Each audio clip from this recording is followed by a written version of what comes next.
Hello, everyone, and welcome to my talk. Today, systemic racism in the food system, a vegan perspective. My name is Dr. Christopher Carter. Technically, I guess I should put on there my full title, Reverend Dr. Christopher Carter, but I literally forgot. And that Reverend part will make sense as we move forward. I'm a professor at the University of San Diego. And there's some other information on the slides here where you can learn a little bit more about my work or follow me on Twitter or Instagram.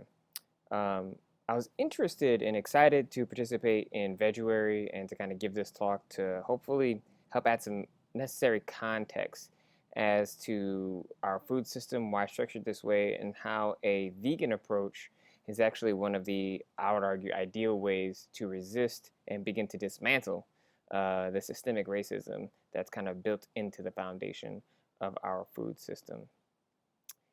So, often when we're talking about food injustice, right, or structural racism in the food system, people tend to think about or get focused on concerns about access. And food access, I want to be clear, is crucially important, right? As a person who grew up food insecure, who came from a food insecure community beyond just myself, I recognize the importance of having access both not only to just stores in the community, but also transportation and other things that are tied to access, right? But I would like to stretch us a little bit to think beyond the issues of just access, to look at some of the structural dynamics that are at play that not only created our system, but allow our current food system to operate as it does. Um, some of these things, to be quite honest, come from my own experience of being a child from the Midwest, who grew up around farms and being the grandson and great grandson of farmers. And so these are things I've seen with my own eyes, and kind of I'm gleaning from the wisdom of my ancestors and kind of channeling them in this work that I'm doing. That's really part of a larger book project that is due out later, or I should say early this summer. And so, one of the things that I think is important for us to think about when talking about uh, systemic racism in our food system is really just the recent events of COVID-19 in this pandemic, right? And some of you may remember that there was a huge push by the industrial agricultural lobby to get then President Trump to sign an executive order deeming them essential workers so they could remain open despite the consequences. And by consequences, I mean people that are going to be infected with COVID-19. Um, and they were successful, obviously, because these are mostly just wealthy white people, and this is kind of things they do when it comes to the politics. And the loss they were concerned about was really the human or lives, bodies that they could really dismiss. One particularly egregious case that I want to lift up that I think can help us understand and unpack the dimensions when I talk about structural racism is what happened at a Tyson Foods plant in Waterloo, Iowa. So this was in April, so kind of early on in the pandemic. But we come to find out that managers and supervisors in the plant, after people started getting sick with COVID, refused to go down on the floor to actually do their jobs to manage people because they knew people were getting sick with COVID. People were, being hospitalized and things of that nature and passing around. They were afraid that they were going to get it, and so they were finding ways to communicate with the what might call the low wage workers down below without actually having contact with them. Ultimately, they began to gamble on their lives, and it created a winner take all betting pool to wager on how many employees will become infected with COVID 19. You can find out more about this story on NPR or CNN. It was covered by many major news outlets digitally, although you didn't hear much about it in any kind of actual news, which is disappointing. Now, why I want to bring this up? Well, first of all, it's just evil, right? I mean, this is just straight up terrible. But it's important to consider whose bodies and who was being impacted by this just recklessness, right? That by this abuse of life. Most of the plant's 2,800 workers are Black, Indigenous, or other people of color, right? Most of the workers are actually either immigrant labor or poor people of color, Black people and other people of color who live in the community. And so those are the people that are getting sick. Those are people who are dying. People who, quite honestly, as we're going to talk about a little bit later, um, the managers and supervisors probably didn't see them as full human beings, right? Out of the 1,000 that got infected that we know of, because this is early in the pandemic, right? And testing was limited. We remember that too, right? This was done intentionally to limit testing to keep the numbers down. We know that at least 6 people died. We know that at least 1,000 people were infected. And the likelihood is that it's probably more on both infection and death, right? The crazy part, right, is that part of the reason these people were working, even though they were sick, is because after the lobby to get essential status, they were able to get some kind of tax credits, right? And they were allegedly getting money to increase their workers' salaries to help compensate them for the added risk. Rather than actually increasing their wage, what Tyson Foods decided to do was give a bonus if you came to work, if you didn't miss any shifts for 3 months straight, you would get a $500 bonus, right? So obviously not using all the funds they were allocated from the federal government appropriately and saying you have to come to work for 3 months straight, basically encouraging people to come to work while they are sick. This is the kind of recklessness that took place in the early stages of our pandemic. And what I'm arguing is that the reason this was able to take place and not get that much coverage is because the loss of life was people of color. That is why I didn't get this much coverage, news coverage, if you will, right? And this is what I mean when I'm talking about structural racism, where if the expectation is that these bodies do not matter, these bodies have less value, and therefore, while the bodies are essential, their lives are not. So we have to be clear that when we're talking about this, that lives are at stake, right? When we're talking about structural racism, that lives are at stake. But I think it'd be helpful for us to think about how we got to this particular place, right? How did we get to the point in America or in human history where people can be willingly diminish and devalue life in this particular kind of way? Um, I would argue that it started with a kind of, in the Enlightenment era, so you're talking about the 1500s essentially, where you have a kind of cheapening of nature and a cheapening of human life. You can see these pictures of workers in fields and pesticides and a picture of a plantation, right, in the southern United States. So the cheapening of nature and lives, when I say that, it comes from a book called The History of the World and Seven Cheap Things by Raj Patel, or co-authored by Raj Patel. But he's a really well-known author with respect to food studies and food history. He defines cheapening as a strategy, practice, a violence that mobilizes all kinds of work, human and animal, botanical and geological, with as little compensation as possible. Basically saying that its only value is its productive capacities, right? That's its value, not just as such, right? It doesn't have value just for existing. Its value is only in its ability to produce. Now, coloniality is what enabled this cheapening to take place. And by this, I'm talking about the beginnings of the colonization of the Americas. Coloniality is a logic, a way of thinking, a way of seeing others, other humans, and non-human nature. It's a mindset, right? A knowledge system that accompanied and made possible colonial encounters. It's the foundation upon which the logic of cheapening was built. There had to be assumptions that were built in, right, when the settlers, these white European settlers, encountered indigenous people. When they made the decision, because they had already knew Africans, they already had economic trade relationships with black Africans, they had religious relationships with black Africans, right? But there's still something that was informing them to tell them that it's okay for us to exploit or dehumanize these bodies as such. And this kind of logic that I'm talking about is what academics refer to as coloniality, right? Coloniality. And so when we get to this kind of coloniality, this colonial logic, it's important to understand that it results initially in the cheapening of multiple things, but these two things right here, cheap nature and cheap lives, is what I want to focus on for our talk today. So by cheap nature, I want to be clear that I'm talking about our modern notion. It's the distinction between society and nature, right? So we need to recognize that when we're talking about society and we're talking about nature, that these things they weren't always so distinct, right? The lines have always historically were blurred because people lived in nature, or human beings, we all live in nature, right? But then the language shifted such that I'm trying to say, well, nature is something that's out there, not actually around us, right? That we're civilized, and nature is something that's wild, right? And so in this sense, one is either a part of society or they're a part of nature.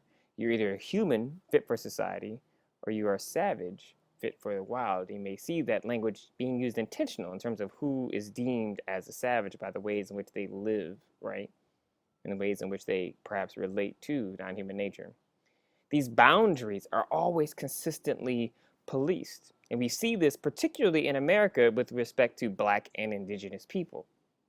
So with Black people, the policing of these boundaries often take place in terms of being able to conform to white norms and expectations, how you dress, how you talk, how you speak, who's able to be, with respect to the enslavement of Black bodies, free and not free, right? Free and enslaved.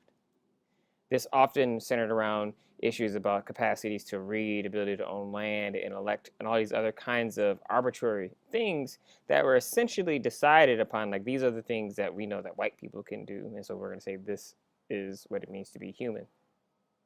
With respect to indigenous folks, what we found is that many of you probably know the creation of boarding schools, more or less, but they really weren't that. There were ways in which they would kidnap their children, make them cut their hair, put Western clothes on them in order to humanize them, right?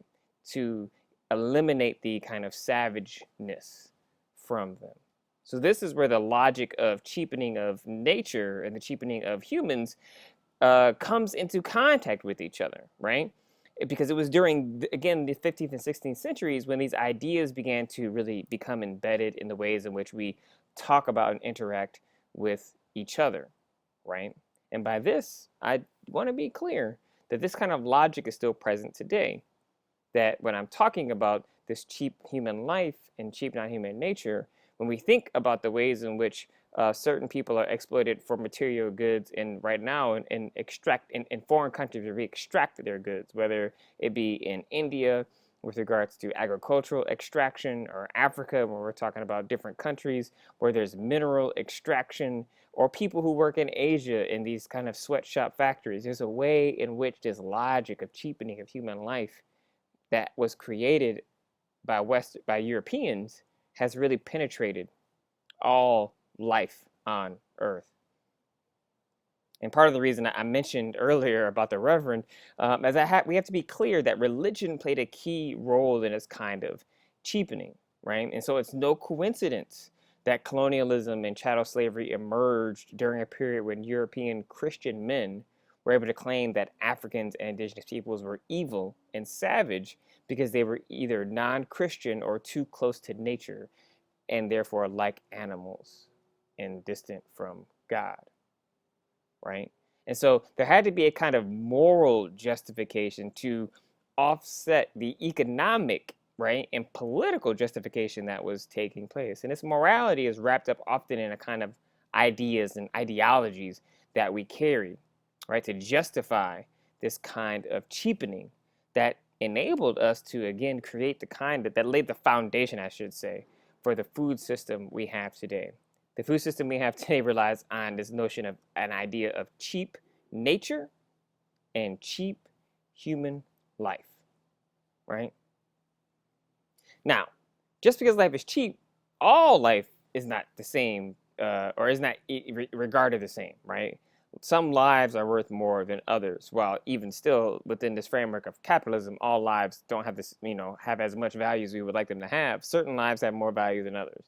And this is where the idea in logic, importance of race comes into play. I, as a social scientist, would say that race is a master category, meaning that it's a kind of organizing principle that has shaped and continues to shape the politics, the economics, and culture of the United States, right? Really, since the onset of coloniality. I would also include gender in this as well, but we're talking about race in this slide. So, but those really are the two what we might call master categories. And part of the challenge that we have when we're talking about defining these things as racist is understanding what we actually mean when we're talking about, and when we actually say the term. All too often, I will say, if you hear someone on the, whether it be the news media or social media, say something is racist, if you listen closely, what you probably will discover is their definition of racism seems rather imprecise, which is which was is very intentional, I should say, to keep racism as a kind of imprecise and arbitrary definition. Because if you do that, when people say something is racist, people can argue with you, and by that means those people who actually are exploiting others and benefit from having a more arbitrary definition of race. And so what we want to do when we talk about racism is not focus just on someone's intentions, which is often the way it's portrayed. Within a social science perspective, I think it's more helpful for us to think about racism as the consequences of an action rather than just the intentions. And there's an excellent book by these two authors, Omi and Why Not. It's called Racial Formation in the United States, and I've taken kind of bits and pieces of their work and put it here, where basically they argue that a action, what they call a racial project, or an action that is racist or can be defined as racist if it creates and reproduces structures of domination based on racial signification and identities, right? Basically meaning that if you can trace the unequal distribution of goods, and those goods may be political rights, right? They could be economic rights. It could be substances like food.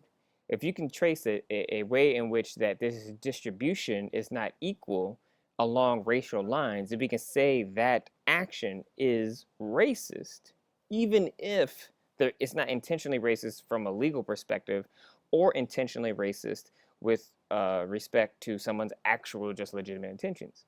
So, by example, when we talk about mass incarceration, right? Everybody here in the United States lives along the same rules, the same laws. However, they're disproportionately applied to people of color. So we can say our criminal justice system is structurally racist. With respect to food, we can talk about who has less access to food, right? Who is economically harmed with regards to actually being able to participate in the food economy, right?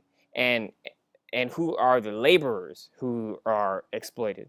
These are all people of color. So we can talk, so then we can say that because the outcome of these policies disproportionately harm Black, Indigenous, and other people of color, these are structurally racist, regardless of anybody's intentions.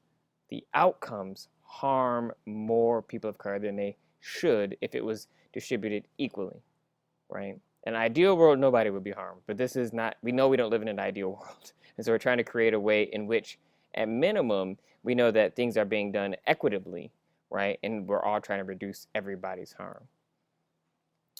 So one way I want to just make sure we're clear when we're talking about racism, just give you all my definition, recognizing that at its core, structural racism is dynamic, right? That it operates from an economic, political, and ideological scale. So we're talking about essentially the distribution of economic goods and resource inequalities. We're going to talk about that a little bit with respect to the history of farming and farm subsidies and who got them and who didn't. Hint, wasn't Black people who got them. And two, the institutionalized political marginalization. So we see this with respect to not only redlining in terms of who can have access to live in certain places, which would give people legal access to vote or be citizens, but also gerrymandering and the kinds of policies that have been put in place to marginalize and limit voters of color. This was been on display, quite honestly, all through the Trump administration. And we have seen some just amazing work done by people like Stacey Abrams in Georgia, who have sought to franchise people, right, by giving them access to vote, because you're always dealing with the historical disenfranchisement through structural racism of people of color with respect to voting. And lastly, racialized ideologies, right? So you're talking about beliefs, attitudes, and narratives that help normalize, and a key here, moralize racial discrimination. There has to be a way in which when you see people of color suffering, it has to not raise a question for you. Something has to be like, well, okay, this they did, what did they did something to deserve this, right? So maybe we're talking about moralizing. So when people assume that public school, for instance, that's predominantly students of color that doesn't perform well, no one questions whether or not it's underfunded, right? They don't question whether or not the parents that send their children to this school have to work 2 or 3 jobs, and all the other structural inequalities are in place. The assumption is that those kids are not smart, right? And so they don't have the same kinds of concerns because from a moral perspective, there's no impetus to make change. This assumption is that somehow they've done something to deserve their station in life. So why us, right? We see this logic of cheapening. It could have been anybody. I mean, you could cheapen different ethnic groups of of white people. Why did they choose to exploit black people, right? Now, there are a couple of reasons. Often that get kind of conflated, and when people think about structural racism, they don't necessarily think about why or necessarily think about the fact that the beginnings and the foundation of our food system is built on exploitation, right? Slavery, they brought black people here to do the agricultural work in the South and the textile work in the North, quite honestly. And so our agricultural system is built upon the exploitation of labor, exploitation of black labor, and the extermination of indigenous folks to use their land. But when they went to Africa, they weren't just trying to get any old black folks to come here and do this work. All too often we are under the assumption that they brought black people here or they enslaved black people and they taught us, right, how to farm. They taught us how to do these particular kind of skills. When what we know now through different kinds of studies and diaries that have been found is that they actually purchased black people from particular tribes who had skill sets to do the work that they were buying them to do when they came to the States, which in reality just makes sense, right? If you're going to acquire someone, whether it be through legal or illegal means, you're going to try to hire someone that has the best skills for the job you're hiring them for. So they went to particular tribes, right, where people were good at cultivating rice, where people were really good at just farming in the similar kinds of climates. They went to tribes where there's a history of animal husbandry and ranching, right? And so what you see here when you actually go visit some of these plantations in North Carolina, South Carolina, Mississippi, and Louisiana, which I did, right, for the book, what you see here is that there is this way in which this African intellectual and agricultural ingenuity is what enabled, right, these plantations to flourish and succeed. They needed these specific black people to come here and do this work. They weren't taught by white people how to grow rice. They taught the white people how to grow rice.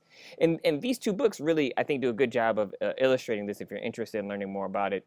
In the Shadow of Slavery and High on the Hog. Those two textbooks, well, I shouldn't say textbook, two books. High on the Hog is much easier to read. In the Shadow of Slavery is really interesting for if you really want to learn more about particular black agriculture, African agriculture, and the ways in which we grew food over there. But again, skills like particular kinds of crop rotation and soil conservation techniques, they brought those with them, right? And so there is this knowledge that's within, I would argue, all black people, but embedded within our communities, right? That was crucial for our food system to be successful. And there was also a kind of culinary wisdom that we had as well, right? Throughout history, throughout the early colonial history, black folks in the U.S. were the primary cooks. And often the language was used, if you look at different articles that were written at the time, of saying, well, black people just had a kind of spiritual gift that the god of cooking like touched them, right? Whether it be men or women. In particular, I just want to lift up these two people right here, Hercules Washington and James Hemings. These were two men who actually were the head chefs for presidents, right? So Hercules Washington was the head chef for George Washington. So the first actual chef for the first president of the United States was black. James Hemings, that name might sound familiar. His sister was Sally Hemings, who was the I'm trying to how I want to phrase this. Sally Hemings was the person who was raped and abused by Thomas Jefferson, who has, had children by him, and all the other complexities that go around that. Um, what's interesting about James Hemings, though, is James Hemings was the first actually uh, trained French chef in the United States, right? So he lived with Jefferson in France for a few years while he was over there. Um, and during that time when he was serving there, he learned all the French culinary skills. He eventually bought his freedom when he came back to the States. When they came back to the States after Jefferson was president, and he sadly committed suicide because he wasn't able to make a life for himself in America because of because of racism, essentially because of racism. James Hemings, there's an amazing, if you just look up his there's a website dedicated to him. It's an amazing repository of information about really probably one of the best cooks in American history that people just don't really know about. Now, black farming, right? This is one of the key reasons why, again, we were brought here is because it's kind of agricultural knowledge. But when we're talking about structural racism, it's important to think about kind of moving more towards today, how this impacts us right now. And what I want to suggest and want to lift up so you guys to know is that black farming is at its core, but when we think about farming, that it's also a woman's issue, that it's not just an issue of communities. Women are the foundation of the third world agricultural economy. Even though they receive a fraction of the land, the training, and economic support and agricultural training as men that happen in kind of particularly in Africa, but in also other developing countries. Women on average comprise 43% of the labor force in developing countries. And they are roughly they're around 600 million poor livestock keepers. So they are also in charge of most of the livestock. In Africa, women are about 50% of the population, but they make up about 75% of the agricultural workforce, and they produce and market around 60 to 80% of the food that's consumed in the continent. On the whole, women produce more than half of the world's food and provide more than 80% of the food needs for food insecure households and regions, right?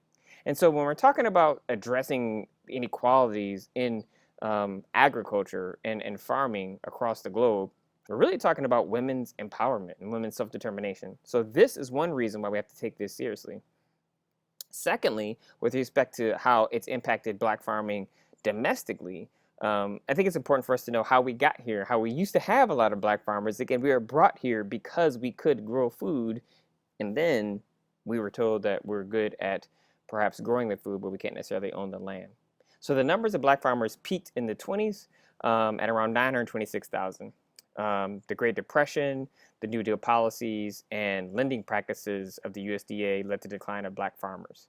So there's kind of three reasons why I want to lift up really quickly.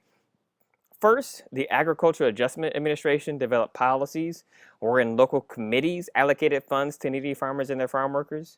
These committees are made up of largely white farmers who failed to disperse funds to the tenants despite being legally required to do so, right? So they just basically kept the money for themselves. The Farm Security Administration, who was responsible for assisting poor and rural Americans, marginalized black farmers by preventing them from using money that they did receive to actually help them purchase land. And lastly, the Standard Rehabilitation Loan Program denied black farmers credit or would charge them an obscene interest rates to borrow money. And thus, black farmers were unable to afford to mechanize their farms in the ways that the USDA increasingly demanded. This last issue with regards to loans came up in the late 1980s, where a group of about 400 farmers, black farmers, actually sued the USDA. The case lasted for about 12, 13 years. They actually won the case, and then there was a second one, Pickford 2, that came that they won as well. But despite the winnings and despite the positive results, there's just still not a lot of black farmers. Farmers in America have declined, so I don't want to make it sound like there aren't less white people farming, because there are, but it's disproportionately harmed black people. We owned less land now than we ever have in the history of this country, even though economically our actual black wealth has continued to increase, right? And so this is what I mean. There's a way in which we've been told that you're good enough to work the land, but shouldn't necessarily own the land. Key here is what's important for us to remember when we're talking about food and food insecurity and food and racism in our food system. That whether you're talking about access to clean water in Flint, land sovereignty in Standing Rock, or food injustice, in particularly in Black communities, it's clear that environmental practices and policies are always racialized, and racializing practices are always environmental, right? There's a reason why they denied them money. There's a reason why the Agricultural Adjustment Administration and Farm Security Administration didn't do their jobs as well.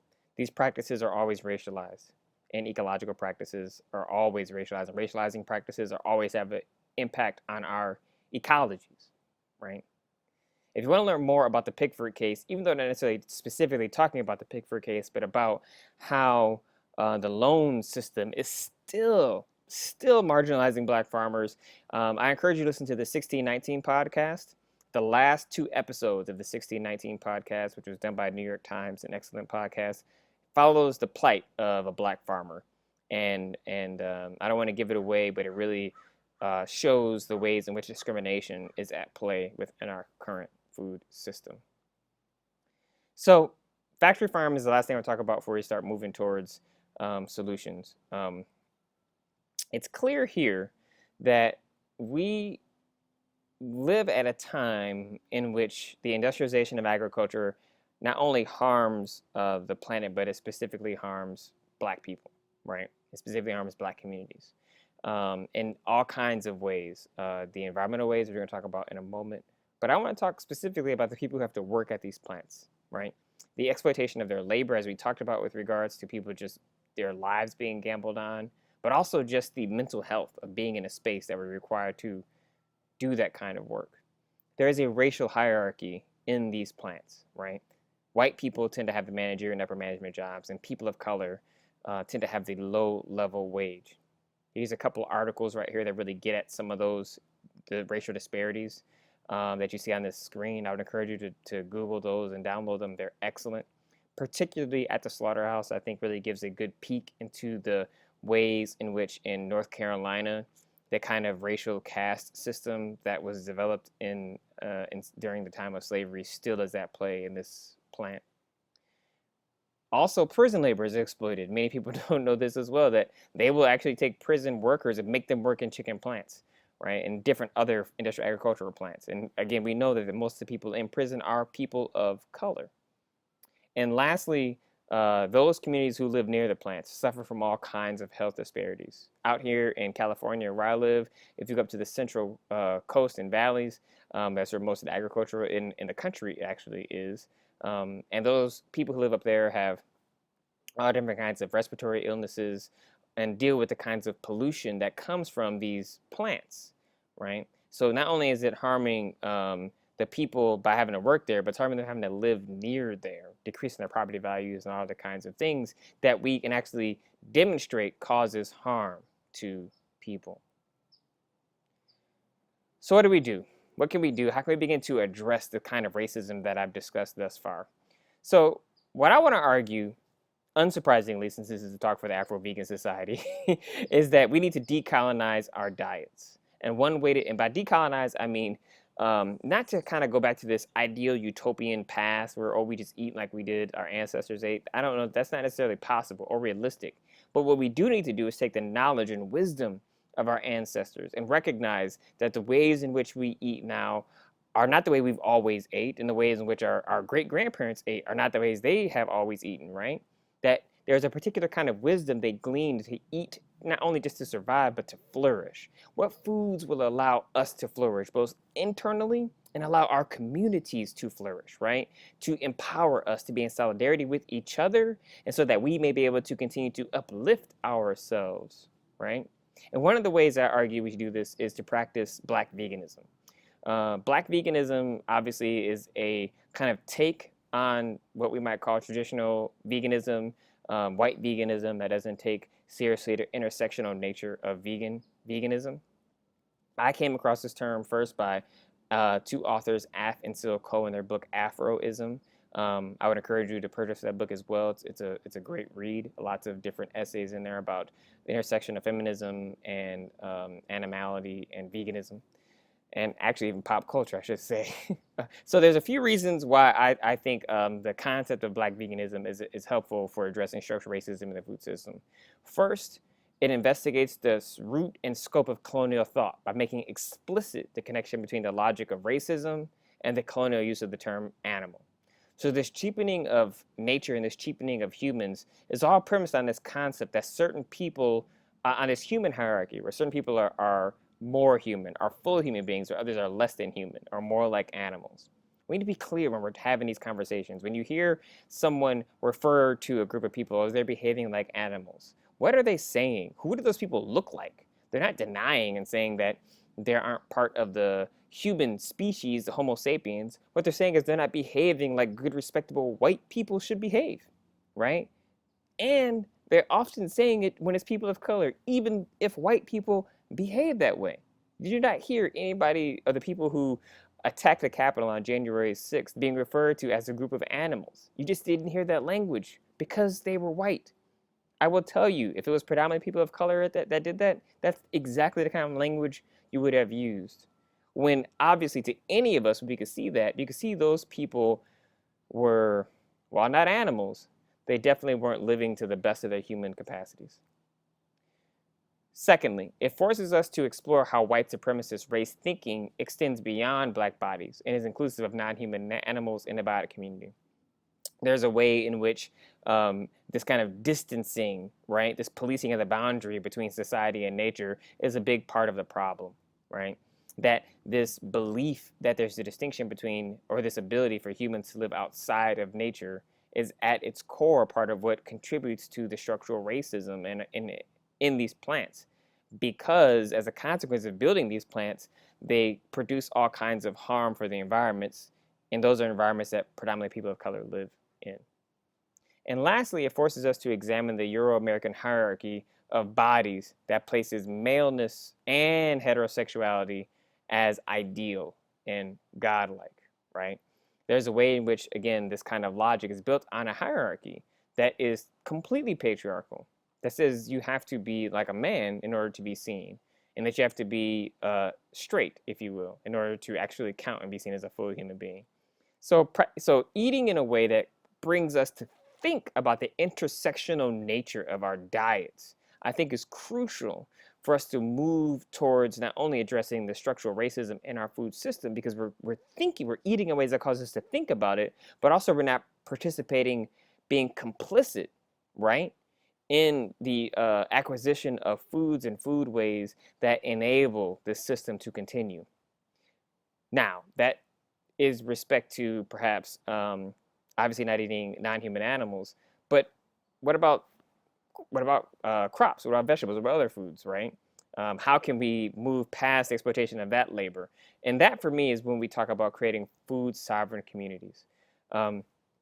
This idea has come to me, and ideas have presented over me over the last 10 years of just traveling and writing and reading and seeing how much land is unused and how in communities, and causing me to question and to be curious as to how we might use land, particularly land in Black and communities, to actually grow food, right? So first thing I want to say is, first we need to find and support Black farmers and other farmers of color. If you live in a place or anywhere that there's near Black farmers, then purchase food from them. There's different kinds of networks you can find on Facebook, or even different kind of unions you can find where you can support Black farmers. So in San Diego, there's an amazing co-op that we go to that my wife and I shop at as one way to do that, because they actually support not only Black but also Latino farmers in Southern California.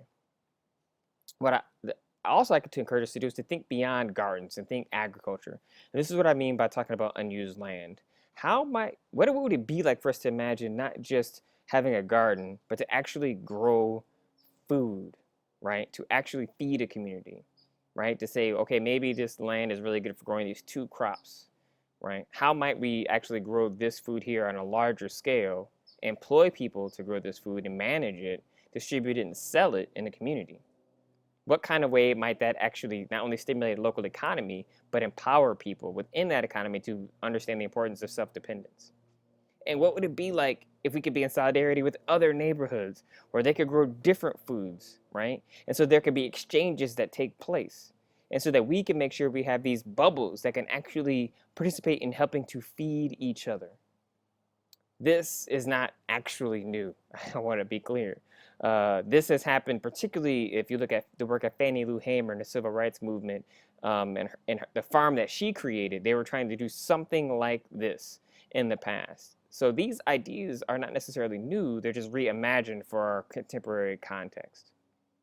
And so those are just some of the solutions I want to offer to expand our imaginations, to think beyond the garden and try to think of how might we actually purchase something larger as a community so we can feed ourselves, employ our own, keep our money in the communities, right? How might we eat in ways that kind of de-link us from the colonial mindset that allows us to be complicit in our current food system? So those are just a couple of solutions. Those are some of my ideas about how we might be able to address systemic racism in the food system, particularly from a vegan perspective. I hope you enjoyed this talk. I look forward to hearing from any of you, whether it be through email or through the website, or later on, again, the book that will be coming out hopefully in June or July. It's called The Spirit of Soul Food. And that book really kind of builds on a lot of the ideas that I mentioned here in brief. Thank you all for being present today and listening to this talk, and look forward to hearing from you soon.